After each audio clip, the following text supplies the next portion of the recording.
بسم اللہ الرحمن الرحیم۔ حضرت علی رضی اللہ تعالی عنہ ارشاد فرماتے ہیں جو امور کے پختہ ہوں وہ سب سے افضل ہے، اور بے شک جو کام نئے نئے ایجاد کیے گئے وہ سب سے بدتر ہے۔ ہر نئی ایجاد کی ہوئی چیز بدعت ہے، اور ہر نئی چیز ایجاد کرنے والا مبتدع اور بدعتی ہے، اور جس نے کوئی نئی چیز ایجاد کی اس نے اپنے دین کو ضائع کر دیا، اور جس شخص نے کوئی بدعت ایجاد کی اس کی نحوست سے اس نے سنت کو ترک کر دیا۔ خسارے میں وہ شخص ہے جس نے اپنے دین کو ہار دیا ہو، اور فرمایا خسارے میں وہ شخص ہے جس نے اپنے نفس سے خسارہ پایا ہو۔ یہ امیر المومنین حضرت علی کرم اللہ وجہہ کے خطبے کے چند فقرے ہیں۔ ارشاد فرمایا ان عوازم الامور افضلها، سب سے پختہ اعمال وہ ہیں جو کہ پابندی اور پختگی کے ساتھ کیے جائیں، اور سب سے بدتر کام وہ ہے فرمایا نئی ایجاد کیے جائیں۔ کچھ لوگوں نے حضرت محمد صلی اللہ علیہ وسلم کے لائے ہوئے دین کو نامکمل سمجھ کر اپنی طرف سے اس میں اضافہ شروع کر دیا، عبادات کے نئے نئے طریقے ایجاد کیے۔ فرمایا کہ اسی طرح دیگر جو ہے کچھ کام ایسے نے ایجاد کیے جو حضور صلی اللہ علیہ وسلم کے دین کو مکمل نہیں دیکھتے۔ بدعت کی نحوست، حضرت علی فرماتے ہیں جو شخص بدعت کی ایجاد کرے اس کی سب سے پہلی نحوست یہ ہے کہ اس سے سنت چھوٹ جاتی ہے۔ جب یہ لوگ کوئی نئی بات گھڑتے ہیں تو الٹا کہتے ہیں جی اس میں کیا حرج ہے، اور فرمایا آج ہی گویا کہ اس دور کے اندر لوگوں نے دین کو چھوڑ دیا، اعتدال والے راستے کو چھوڑ دیا۔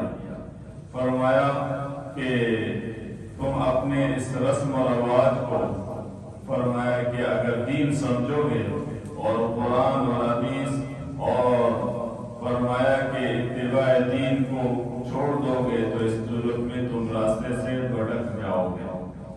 فرمایا اسی طرح یہ گویا بدعت ہے کہ اللہ اور رسول کے دین کو ناقص سمجھنا، اور دین نامکمل تھا اور میں اب اس کی تکمیل کرنے جا رہا ہوں کہ کہیں فلاں جو ہے وہ کام رہ گیا۔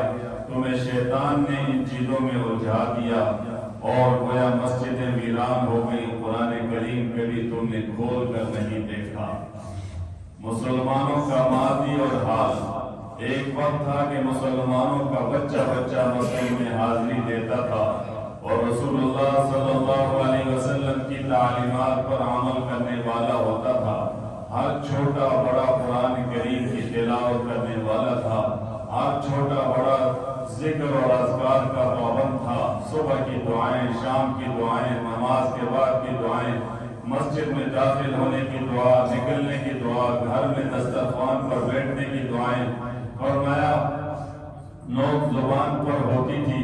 اور اب تمہیں تو لا الہ الا اللہ بھی نہیں آتا، تمہارے پاس صرف یہ تعظیم فرمایا یہ رسمیں رہ گئی۔ ہر صرف اتنا ہے کہ ان بدعات نے دین کو غرق کر دیا، اور اس دین کو گویا کہ جو نئی ایجاد ہے اس کو دین سمجھ لیا۔ حضرت علی فرماتے ہیں جو شخص کسی بدعت میں مبتلا ہو جاتا ہے اللہ پاک اس سے سنتیں چھین لیتے ہیں، محروم ہو جاتا ہے۔ آج یہ امت سنت نبوی سے محروم، بدعات اور خرافات میں مبتلا ہے۔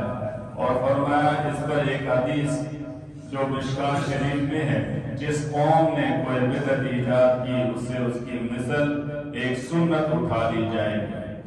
فرمایا بدعت کی شکل میں زیادہ عمل کرنا اس سے بہتر ہے کہ سنت کے مطابق تھوڑا عمل کرے، کیونکہ سنت کے مطابق جو عمل کرو گے وہ انشاءاللہ مقبول ہوگا، اللہ کی بارگاہ میں مقبول ہوگا، اور بدعت کی شکل میں جو کام کرو گے وہ مردود ہوگا۔